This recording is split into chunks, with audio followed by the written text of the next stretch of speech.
Howdy everybody, this is Maximum RD. Just being silly. Actually, I am responding to Protaku82's uh, recent video regarding history as a gamer. Now, here's the thing. I have very poor recall and memory, so this don't you're not getting any exact dates here or anything like that. I'll let you figure that out yourself. And it's not so much my history in chronological order or anything like that. I will attempt to start back at my earliest recollection and go from there. But as to the accuracy, I will not be held accountable. But anyways, yeah, thinking back once again, always these videos are off the cuff, and being a webcam upload video will probably get cut short as they always do. I don't know why, but let's see. Let's see how it goes.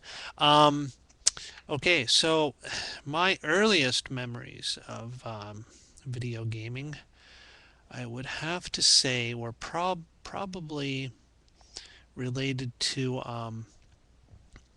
I remember as a little kid going to a friend's house and remembering something called the Coleco. I think it was the Coleco Telstar, or maybe it was just Telstar. But anyways, it was a unit that was it was weird. It was kind of like triangular on each side, I think, and I think it took cartridges, but I could be wrong. And I think one side had knobs, another side had like a gun. And again, I'm just the brief glimpses of imagery in my head. I can barely remember it, but I do remember that uh, all the games in it, of course, it was black and white, and all the games were basically just variations on Pong.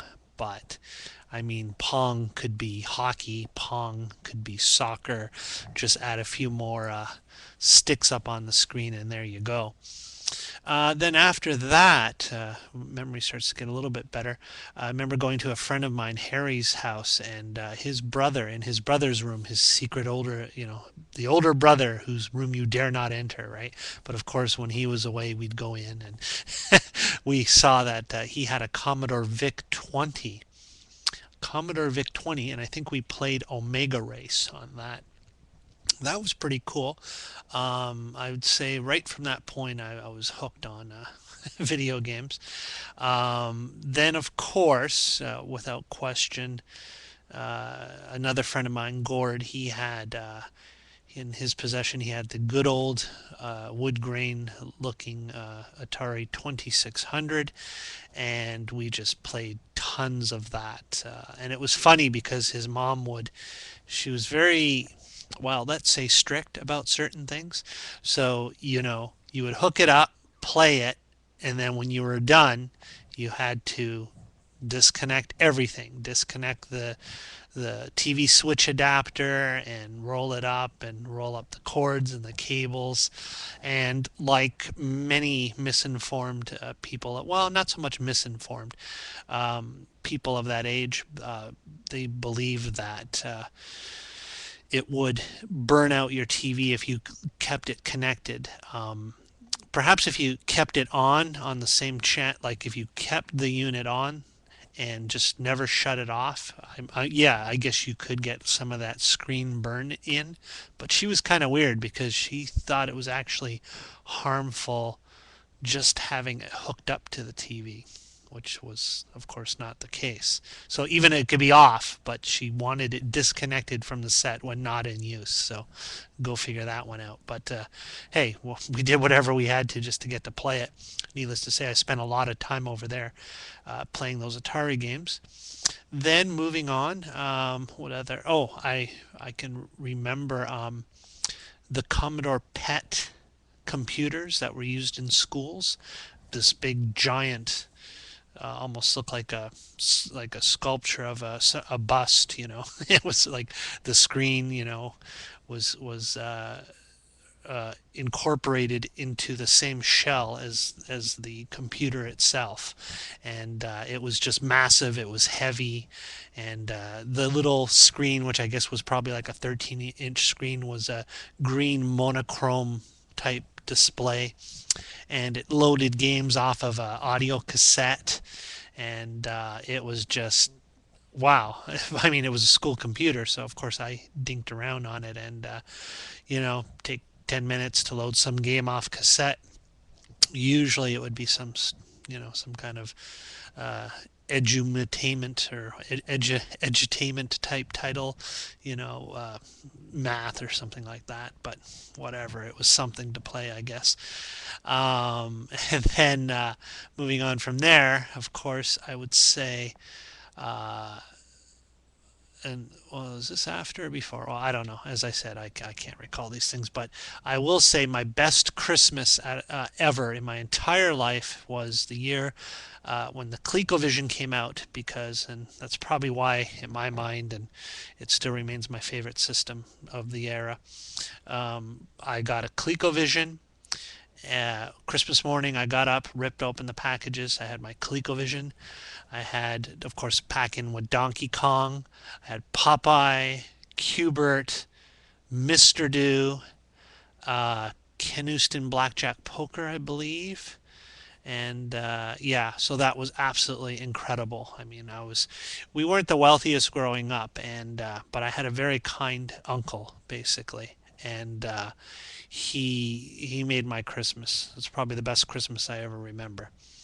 He was awesome. So that was cool. And then let's see. Of course, we all went through well, I won't say all of us, obviously, especially some of you in the UK, um, who might have been more interested in the Spectrum or something like that. But I also am one of the many who went through the NES 8-bit Nintendo phase. I had the whole kit, Rob the Robot, and all that stuff. So that was pretty cool. Duck Hunt. Me and my parents would have competitions with Duck Hunt, and then I ended up getting Legend of Zelda, and that was just wow. That was just, from that point on, I think that really for that type of adventure type gaming, I never looked back. It was just amazing. So, and what else? Hmm. Didn't really get into the original Game Boy or anything like that, or any other handhelds of the era during that time. I think I probably moved on next. Strangely, even though I already had the NES, I think my next machine I had was a Commodore 64, and thus began my love of Commodore products. The Commodore 64. I had the 1541 disk drive. I painted it all black, and I loved it. So that was great. And then, again, the same friend Harry, whose older brother had the Commodore VIC, went over to a friend of his, and he had the Commodore Amiga 1000. If you already know about this machine, then you can imagine my eyes popped out of my head with the scrolling graphics, the colors, the stereo sound.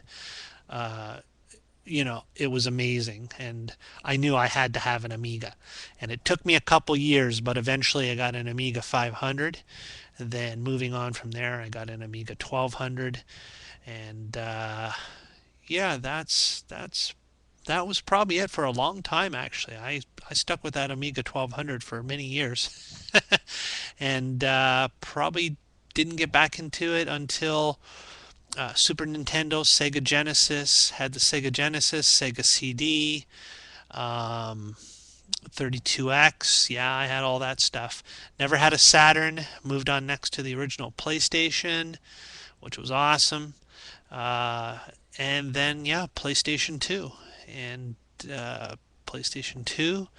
And now Xbox, original Xbox, is probably the newest game console I've ever owned, and still the newest one that I own to this day. I have none of the current gen consoles. I play everything as all my so-called current gen needs are met by my computer, which I showed you a few videos back. I'm quite happy to remain with that. And that's it. That's my